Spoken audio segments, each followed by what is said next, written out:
Hello guys, welcome back to our YouTube channel. दोस्तों, मैंने इससे पहले वीडियो बनाई थी कि आप अपने एफटीएफएम की प्रिपरेशन कैसे करें। ठीक है, उससे रिलेटेड मैंने ये भी बताया था कि आपको किस चैप्टर में थोड़ा ज़्यादा ध्यान देना है, किस में आप थोड़ा कम दोगे और कैसे दोगे काम चल जाए, और आपको एफएम पास कैसे होगा वो भी मैंने आपको बताया था। मैंने आपको ये बताया था कि एफएम में आपका थ्योरी मेन है। अगर आपकी थ्योरी पर कमांड है और बाकी चैप्टर्स आपने किए हैं, आपको बेसिक पता है, मतलब बेसिक इतना पता है कि आपका किसी भी चैप्टर से कोई भी क्वेश्चन आए आपको ये पता है कि स्टार्ट कैसे करना है, क्योंकि आपको एक चीज़ पता होगी कि आपको जो मार्क्स मिलते हैं वो स्टेप वाइज मिलते हैं। अगर आपने कोई क्वेश्चन आया पोर्टफोलियो का, ठीक है, वो 8 नंबर का है, आपको आधा समझ में आया, आपका आंसर नहीं भी मिला, तो आपको उसके अकॉर्डिंग नंबर मिल जाएंगे। ठीक है, तो आपको पास कराने के यानी 60+ लाने के लिए सबसे मेन आपके लिए जो जरूरी है वो है थ्योरी। ठीक है, अभी ये सब मेरे पास बहुत सारे कमेंट भी आए, मैसेज भी आए कि हम थ्योरी कैसे करें, थ्योरी कैसे करें। उसका सॉल्यूशन मैं आपको बता देता हूं। ठीक है, आपको एक ओवरव्यू थ्योरी का वो मैं यहाँ पे दे देता हूँ। आपके हर चैप्टर में जो भी थ्योरी है, अभी आज आपकी होगी 16, जब तक वीडियो अपलोड होगी आपकी 16 दिसंबर आ चुकी होगी और आपका 26 दिसंबर को एग्जाम है। ठीक है, और ये सोच रहे होंगे कि मैं 26 तक करूंगा। नहीं नहीं नहीं, मैं भी 2 से 3 दिन के अंदर जितनी थ्योरी है आपकी कंप्लीटली अपलोड कर दूंगा, एक एक चैप्टर। ठीक है, ऐसा नहीं होगा कि मैं आपको एक एक वर्ड पढ़ाऊंगा, लेकिन ऐसा जरूर होगा कि आप अगर वो क्वेश्चन आ गया तो आप उसको लिखोगे कैसे, आपको ये चीज़ पता लग जाएगी। ठीक है ना, तो इसलिए टेंशन नहीं लेना थ्योरी की 1% भी। थ्योरी की ना आपको रटने की जरूरत नहीं है कि आपने क्या किया, यहाँ से पढ़ना शुरू किया, स्कैनर से पढ़ना शुरू किया या फिर मॉड्यूल से पढ़ रहे हो, बैठ के रट रहे हो, रटो मत, समझो। अगर एक बार समझ में आ गई ना तो आपका कोई भी थ्योरी का क्वेश्चन नहीं बचेगा जो आप नहीं कर पाओगे। क्योंकि पता है क्या होता है, वो घुमा के ना इस तरीके से क्वेश्चन को देता है कि आपको पता होगा लेकिन आप उसकी लैंग्वेज में फंस जाते हो, यार ये चीज़ तो मैंने पढ़ी ही नहीं।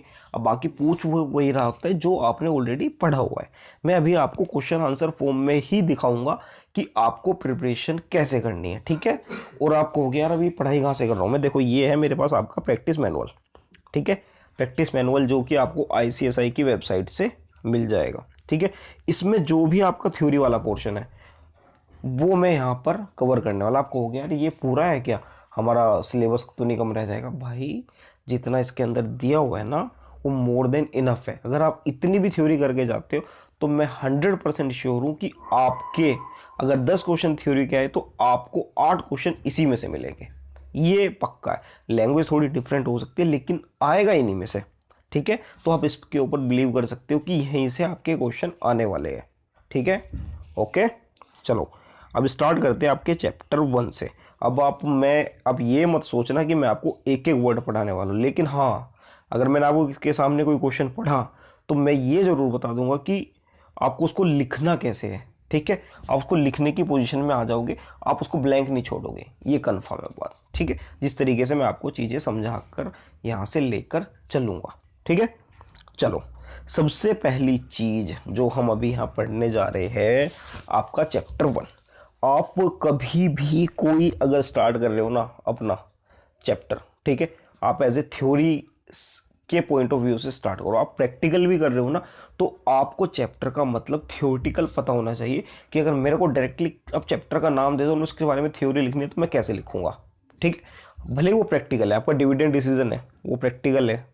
अगर आपको पता होना चाहिए कि मैं अगर इसको थ्योरेटिकल में डिविडेंड डिसीजन पूछने लगे तो वो है क्या, आपसे कैपिटल बजटिंग पूछने लगे उसमें, जबकि आपकी प्रैक्टिकल आता है, लेकिन आपको पता होना चाहिए कि वो एक्चुअल में है क्या। आपको उसका पता होना चाहिए कि वो एक्चुअल में, अगर उसके बारे में मेरे को एक पेज लिखना पड़ जाए तो मैं इसमें लिखूंगा क्या, मुझे अपने चैप्टर का पता तो होना चाहिए ना। ठीक है, इसी तरीके से हम बात करते हैं हर चैप्टर की, वैसे ही बात करेंगे। आपको लग रहा होगा मैं टाइम वेस्ट कर रहा हूँ, उल्टी सीधी बातें कर रहा हूँ, ये क्या किए जा रहा हूँ, और अभी तक मैंने आपको पढ़ाना शुरू भी नहीं किया। ठीक है, ये मत सोचो, लेकिन जो मैंने अभी तक आपको चीज़ बताई है उस चीज़ से अगर आपको एक भी चीज़ आपने रिलेट कर ली ना तो आपका मज़े में 60+ आने वाले एफएम में। ठीक है, चलो nature, significance and scope of financial management, इसका मतलब क्या है। हम यहाँ पर बात करने वाले कि फाइनेंशियल मैनेजमेंट का नेचर क्या होता है, सिग्निफिकेंस उसकी इंपॉर्टेंस क्या है, स्कोप कहाँ तक है फाइनेंशियल मैनेजमेंट का। ठीक है, कि हम उसमें क्या क्या दायरा कवर करने वाले। सबसे पहली चीज़ आपको पता होना चाहिए फाइनेंशियल मैनेजमेंट क्या होता है। मैनेजमेंट, हम किसी चीज़ को मैनेज कर रहे हैं। ठीक है। मैनेजमेंट की आपकी एक डेफिनेशन होती है efficient and effective utilization of resources, एक डेफिनेशन ये होती है, ठीक है। जब इसके साथ फाइनेंशियल वर्ड ऐड हो गया तो यानी कि फाइनेंस को हम इस तरीके से मैनेज करके चल रहे हैं जिससे आपके जो रिसोर्सेज हैं उनको आप इफेक्टिव यूटिलाइजेशन कर सके, ठीक है। अगर आपके पास 5,000 रुपये है तो आपको ये पता होना चाहिए कि उस 5,000 रुपये को मुझे इफेक्टिवली कैसे यूज़ करना है। जैसे कि मुझे कहीं पे जाना है, ठीक है, मुझे 2,000 रुपये मिले कि इस 2,000 रुपये में ही मुझे काम चलाना है, तो मेरे अंदर इतनी कैपेबिलिटी होनी चाहिए कि मैं उन 2,000 में ही खर्चा चला लूँ। एक बंदा क्या किया, मेरे को कहीं घूमने जाना है, उससे पहले उन्हें 2,000 रुपये की एक जीन्स खरीद ली, तो कहीं घूमने जा पाएगा? तो इसका मतलब उसको फाइनेंशियल मैनेजमेंट नहीं आता।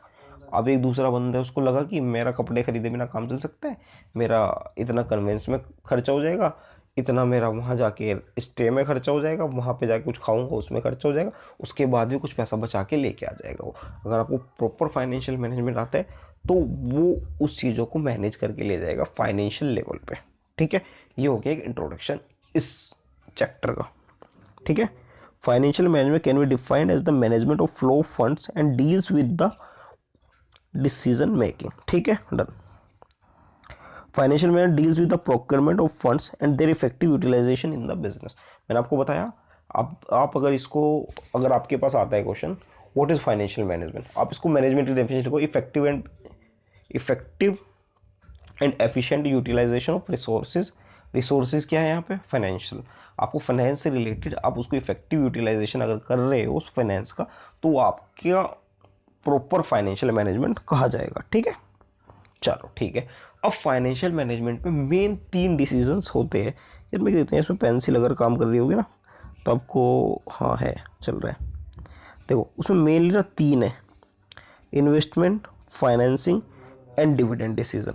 इसका मतलब फाइनेंशियल मैनेजमेंट को हम 3 कैटेगरी में डिवाइड कर दिया। यहाँ पे ऊपर लिखा हमने FM यानी फाइनेंशियल मैनेजमेंट, इसकी 3 कैटेगरी है आपकी, इन्वेस्टमेंट, फाइनेंसिंग एंड डिविडेंड, ठीक है। इससे रिलेटेड क्वेश्चन आपके एग्जाम में आता रहता है। वो पूछते हैं कि यार ये इन तीनों में रिलेशन बताओ, इसमें डिफरेंस बताओ, या फिर इन तीनों को ही डिफाइन करो, या इन तीनों के अंदर डिफरेंस बता दो, ठीक है। तो मैं आपको बताता हूँ कि एक्चुअल में ये है क्या चीज़ है। अच्छा मुझे आप एक चीज़ बताओ, मैं इसको काट देता हूँ। अगर आपको बिजनेस स्टार्ट करना है, अगर आपको बिजनेस स्टार्ट करना चाहिए, सबसे पहले आपको क्या चाहिए होता है उसमें? सबसे पहले आपको चाहिएगा पैसा। पैसे का मतलब फाइनेंस, ठीक है, पहला। फिर क्या चाहिए होगा?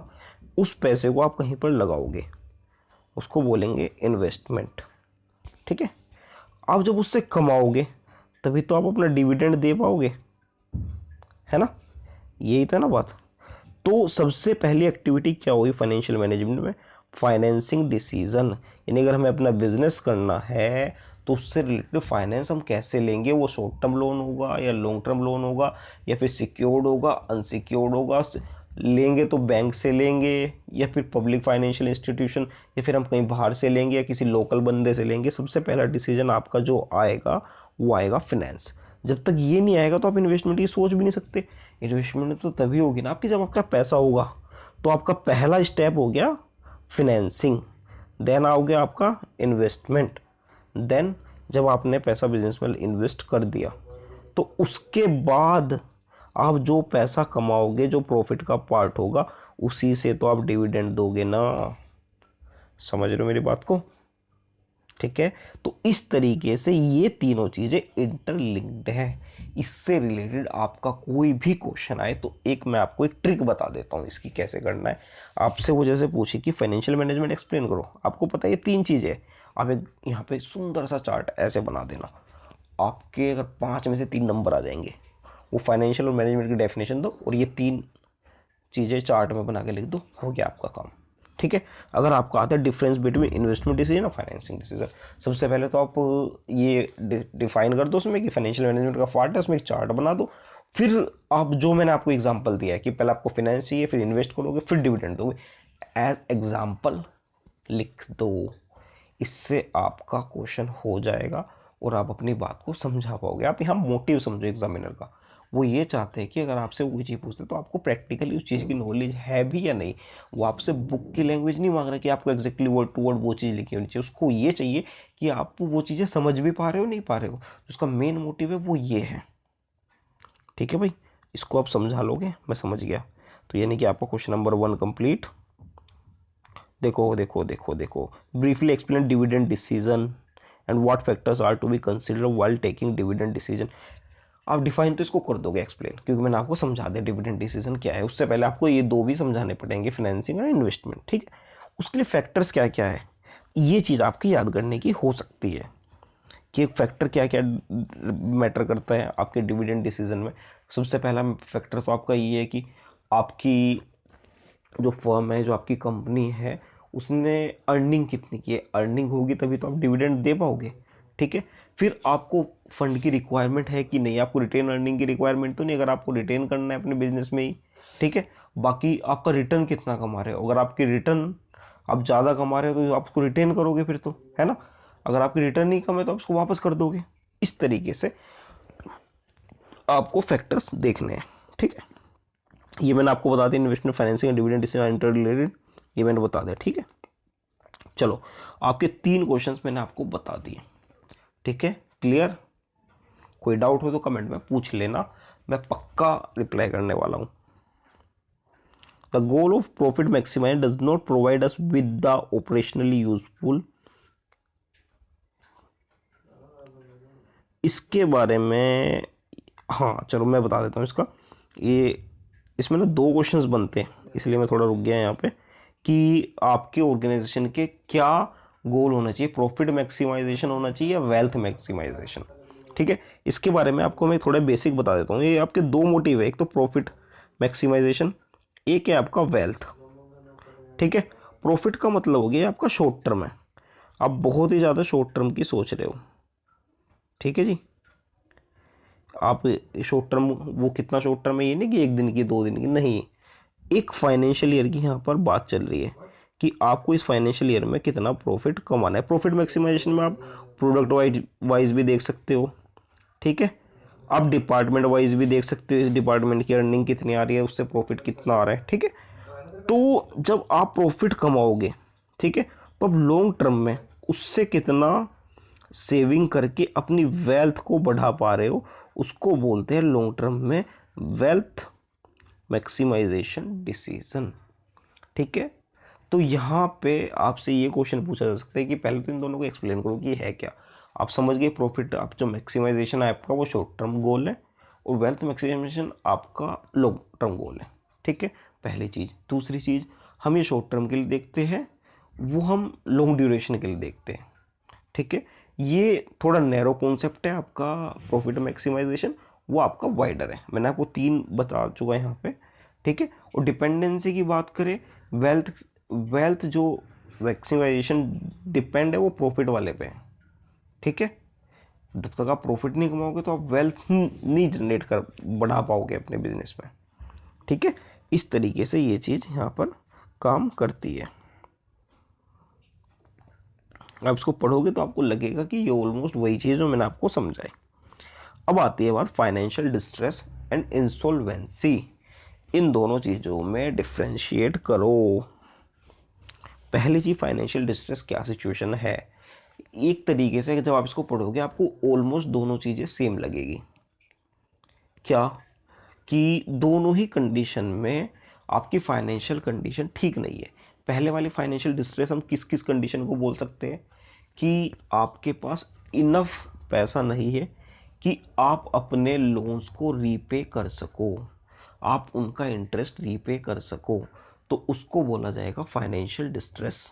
कि आपकी कंडीशन नहीं है अच्छी फ़िलहाल, कि आपके पास इतना इनफ पैसा नहीं है कि आप अपने लोन्स पे कर सको या उसका इंटरेस्ट पे कर सको। ठीक है, आप अपनी जो आपकी डेली की ज़रूरत है उसके लिए भी आपके पास पैसे नहीं है। ठीक है, आपकी लोन्स बढ़ते जा रहे हैं, उसको बोलेंगे फाइनेंशियल डिस्ट्रेस की कंडीशन। इंसॉल्वेंसी की कंडीशन में आप कब आ जाओगे, एक कंडीशन आपकी ये आ गई कि आपकी लाइबिलिटीज़ बढ़ गई एसिड से, तो आप इंसॉल्वेंट माने जाओगे। ठीक है, ये एक बेसिक डिफरेंस है। आप इसको जब पढ़ोगे तो आप इसके बारे में और थोड़ा एक्स्ट्रा समझोगे तो उसका लिखने में आपको आसानी हो जाएगी। मैंने आपको एक सिंपल लैंग्वेज में ये चीज़ समझा दी, ठीक है। Economic value added, economic value added में मैं आपको बताता हूँ, इसको पढ़ोगे तो आपको क्लियर हो जाए, क्योंकि ये एक तरीके से अगर आपके एग्ज़ाम में पूछा जाता है, ठीक है। तो आप इसको देखो लैंग्वेज तो इतनी बड़ी है, लेकिन मेन इसमें क्या है, ये फॉर्मूला। अगर आपने फॉर्मूला सही से लिख दिया और इसको ही एक्सप्लेन कर दिया तो आपके 5 में से 3 नंबर तो आ ही जाएंगे मजे में, ठीक है। इकोनॉमिक वैल्यू एडेड का फॉर्मूला क्या है आपका, net operating profit after tax minus cost of capital into cost of capital into capital जो आपने इन्वेस्ट की है वो, ठीक है। ये आपका इकोनॉमिक वैल्यू एडेड हो गया, ठीक है भाई।